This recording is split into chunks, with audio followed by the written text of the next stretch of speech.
Alam mo ba kung paano nagkahiwalay ang mga tunay na puso? Sa huling episode ng Crushology 101, umalis si Bonnie papuntang New York para mag-aral ng 1 taon. Si Hwang Jae-yul, na umaasang hindi siya aalis, ay nagmadaling pumunta sa airport. Pero huli na, lumipad na si Bonnie. Wala silang pagkakataong magpaalam, ngayon. Sa bagong episode, muling magkikita sina Bonnie at Jae-yul, pagkatapos ng 1 taon na puno ng hindi pagkakaintindihan at kawalang sigla. Pero hindi tulad ng inaasahan, hindi sila masyadong komportable sa isa't isa.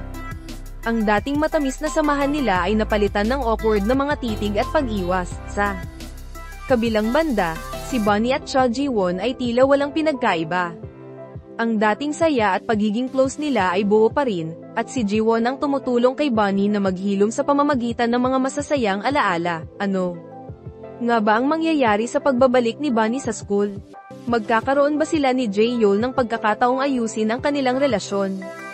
Huwag palampasin ang susunod na episode ng Crushology 101, dito mo malalaman ang sagot.